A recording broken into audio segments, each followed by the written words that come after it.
Hi everyone, welcome back to my studying. It's been a while since I've talked about Wheel of Time book, and here I am. Let's review Crossroads of Twilight, shall we? Well, this is a book that has quite a reputation, a negative one. And it's a reputation that I fear does keep potential new readers away from the series. I know it firsthand because as an avid visitor of various fantasy related forums or even Reddit like r/fantasy, whenever someone recommends Wheel of Time, they always reference the dreaded slog. And this book is the king of the slog mountain. But let's dive in and see if that's really the case, because I think there are some external reasons for such a reputation. But first, let's recap it quickly. What happens in this book? So, first of all, this book is like a twin to the previous one, meaning that the plot happens simultaneously, which means that a lot of the things that happened in the previous book, such as the cleansing of the male power half, have not resonated through the world yet. This time we have Perrin in his continued quest to rescue his kidnapped wife Fail, and she has been kidnapped by the Shido, and Perrin has an opportunity to ally himself with Shanshan to defeat the Shido, and their interests align in that regard. Matt, on the other side, tries to escape from the Shanshan occupied space, and by doing so he accidentally meets sort of Quartz, the daughter of 9 moons, who was prophesied to be his wife. He also discovers that she has the sort of possibility of channeling. Then we also have Elaine, which is also a major figure in this book. She is struggling to improve her standing as the ruler of Andor. And we have Egwene, who is leading the attack on the rebels in Tar Valon, even though it's kind of ironic because the other side of Aes Sedai are calling her group the rebels. But I digress. She is leading the charge to besiege Tar Valon and reclaim it for herself, and in the end she is imprisoned or captured. I should say that would be the more appropriate word. Then what do we have here? We do have a bit of a continuation of Rand's story about the cleansing of one power and all that, but as I said, it doesn't really resonate through the world, and I'm more interested in finding out how it affects everyone else. But what he does in this book is he sends Davram Bashir and Logain and Loyal to try and open and negotiate a truce with the Shanshan, which they do, but their only sort of term is for him to be there in person to sign the truce. Let me just say one thing. Whatever I might think about the structure, which I will be discussing further as this book's probably the biggest sin, I think that this book is filled to the brim with good prose and just good quotes. And one of my favorites is, and I quote, "Truth almost always did come out in the end. But by the end, truth was often so wrapped around with rumors and speculation and absolute lies that most people never did believe it. Now, some of these quotes from the outside might be misconstrued for platitudes, but I think they're more like universal truths. The reason why they're memorable is because they're simple but very concise. They're very apt. There is also this one that I like, which is, if you tried to solve every problem yourself, you ended up solving none. So let's examine two of these quotes, because I think they really can be applied to a lot of aspects of this book. So truth almost always did come out in the end, but by the end it didn't matter because of the things that happened. I think which is to say that since Jordan is so skilled with showing the political movements, with how slowly or how radically and something might change, a perception of something might change in a society, it's often difficult to navigate these changes in the status quo. So when someone makes either an ignorant or an ill-intended accusation, they do damage. And when the dust is settled and the person provides people with evidence, it's already potentially too late because there have been damage dealt. And it doesn't have to be about a person with the damage being done. It can be damage done about a concept, about anything really. But by the end, since we people, we humans, we are emotional beings and we have our biases, and our biases really do dictate a lot of our behavior. So there is something in the old adage of you can't really repeat the first impression. So if you catch someone on a bad day and you meet them for the first time and they leave a bad impression, that might color your view of them even subconsciously. Even you get to meet them and they even might become your good friend or acquaintance, but the damage is done. The other one, if you try to solve every problem yourself, you end up solving none, is also very poignant. It's also very true. As simple as it is, we function in a society, and one man can achieve things, but even people in the Wheel of Time world, they are limited by the society they live in, because there is this social contract.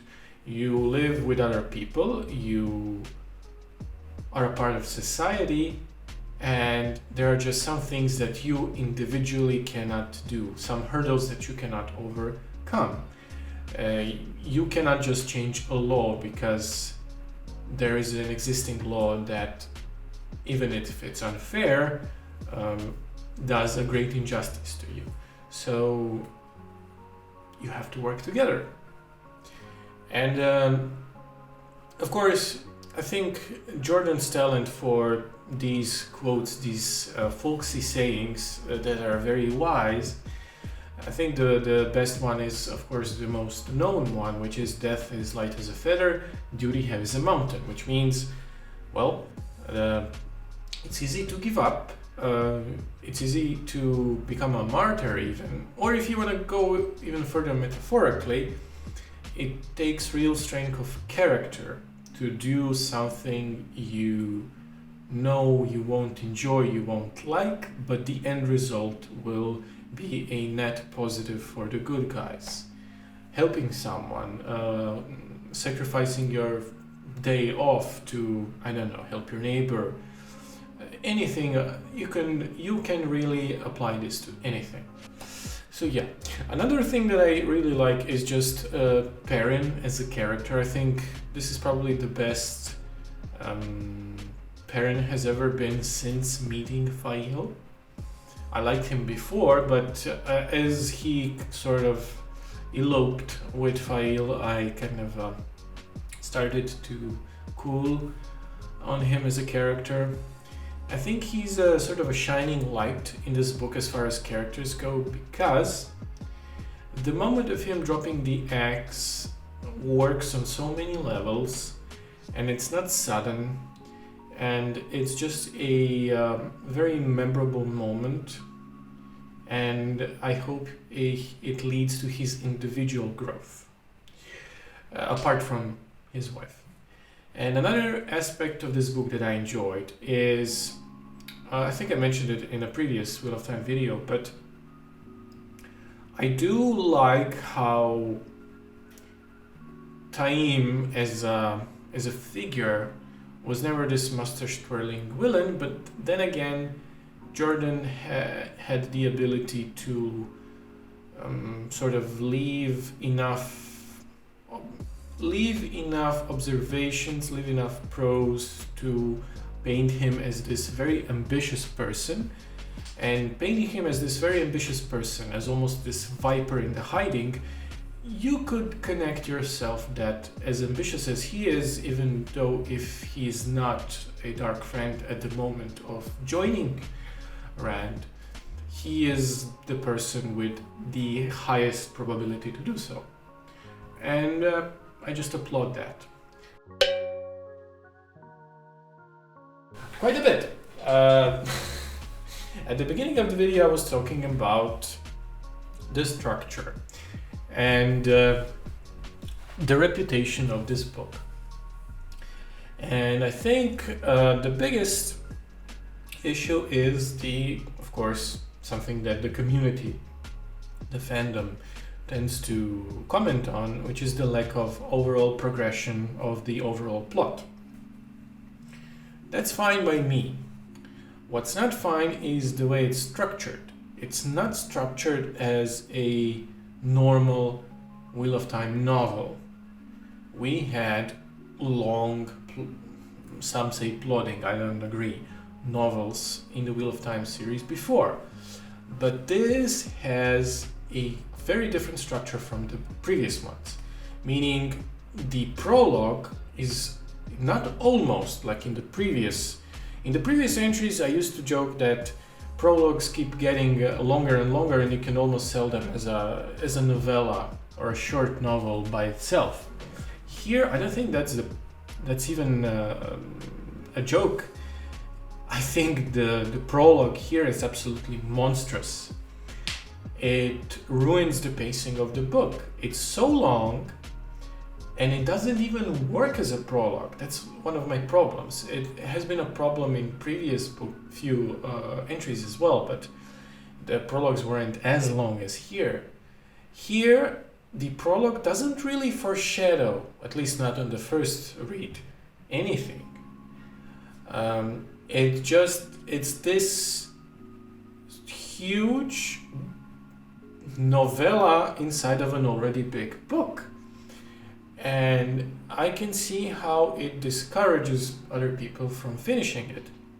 It did affect me, I'm not gonna lie. And it just doesn't work. I understand that it was even worse in the past, since the space between the publishing of the new Wheel of Time entries kept widening. So you would wait for another book for a year or 2 or 3, and you would get this, something that A, does not really move the overall plot forward, and B, has this weird structure where the prologue is basically its own entity and the rest of the book is not that connected to it. So yeah, that's the biggest problem. Another problem is not structural. I talked about it a lot, but speaking of structure, I think if you could cut out the prologue and just publish it as a separate thing, you would get a lot of people rightly angry. But if you could split the book itself in half and just somehow condense it into the previous one and the next one, the one after this, I think the slog might not be even a thing as a fandom term. But I digress. Another thing that I didn't like was the character of Egwene. I think her character, even though she's sort of as a character, she is at the height of her power, so to say. She has the authority, the political influence and everything else. And her character was just very stagnant, this book. This is due to the book being very meticulous and slow-paced. So I guess that amplifies the effect. But wasn't feeling her character. And I'm not gonna tread the old ground by saying how much I dislike Fail and all that. I do actually think that they work better separately. It would be unfair to say that this is a bad book. This is not a bad book. However, I think it would be accurate to say that this is the low point for the series. And it's a bit frustrating because I think this could be solved by editing. It's not that the writing itself is bad, the editing is not good. So if you could chop it down and sort of reshuffle the important plot and character points in the book before it and the book after it, you could have a much sharper result. So is it worth reading? Yes. Was it at times too slow to read? Also yes. Should you be afraid of reading it if you want to go back and reread it? I think if I were to reread the entire series, which I guess I will at some point because I do really like it, I would probably reread the chapters with Matt and the bits with Baron, and that's it. So I think you could skim it, really. But for the first time, it absolutely, when you're reading the series for the first time, do not skip this book because it has some important stuff in it. My first prediction is about Children of the Light.